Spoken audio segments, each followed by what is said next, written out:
Good morning. This is Jacob Conte, and I'm sitting right here in Northern Virginia in the United States.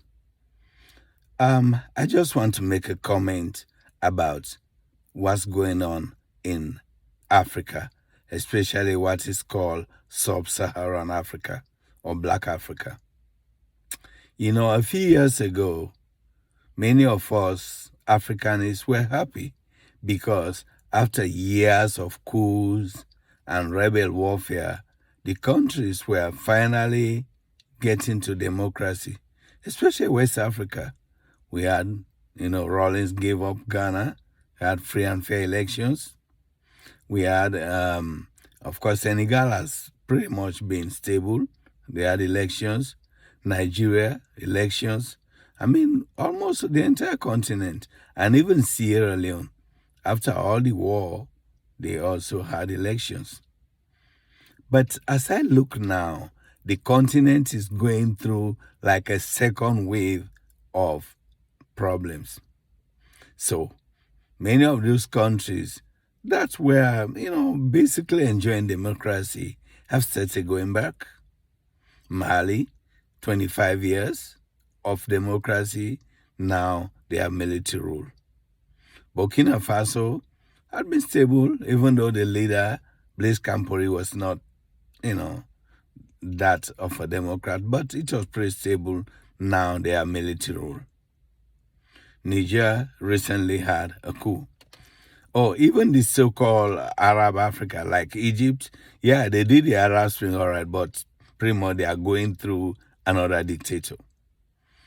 So as I look at things, I'm not going to talk about Sierra Leone. I'm from there, and I basically just don't even want to comment about the recent elections and what happened there. I leave people to judge for themselves. But all I'm saying is, this is 2023, and Africa is basically going back, or a lot of African countries are going back to the bad old days. But then when you talk to Africans, it's very easy for them to talk about the resources, the gold, the diamond. Of course, we have resources, but you cannot have resources and be able to develop them if you don't have a pretty democratic government. Of course, somebody will argue with me, well, how about Rwanda? Rwanda is very well run, they have Kagame. Well, that's a different story there. Because I think after the genocide, Kagame decided that, you know what, I'm going to rule. I'm not going to make the two seats of another problem. So, okay, yeah, it's not a democracy, but it's doing pretty well. But at the end of the day, it's not just about free and fair elections. It's also about respecting each other.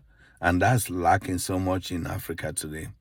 Nigeria is doing well because it's built on personal businesses. It's the most wealthy country in Africa. I mean, I attended school there for 6 years because Nigerians believe in fending for themselves. My country, Sierra Leone, oh no, it's a culture of dependency. Um, Everybody wants something from the government. People complain about the price of onions and the price of things, but people don't plant anything. Sierra Leone has a very fertile land. You can travel from Freetown to Daru, which is end to end, and you see people just sitting in the middle of the street waiting for handouts. Of course, not every Sierra Leone is like that, but that's what's happening. So a country like that, how can they progress? So all I'm saying is, listen, Africans in the diaspora, we build our people in this culture of dependency. Be sending them money. Well, I'm guilty too, but when I went to Africa and spent 4 years, what I've seen is, listen, yeah, if somebody is sick, a family member, maybe you can help them, maybe with education.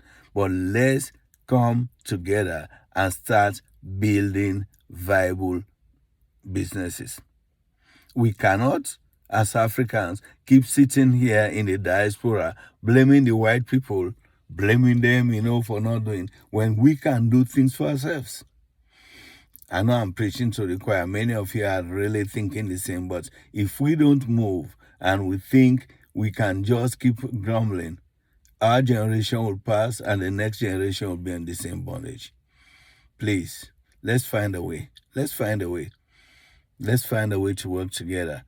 If there are mangoes in the streets rotting, let's find a way to turn them to mango juice. If there's land that is wasted, let's find a way to start a viable farming project. But we need to first educate our people that the West is not responsible for our problems. We have to take charge. Okay? Take care.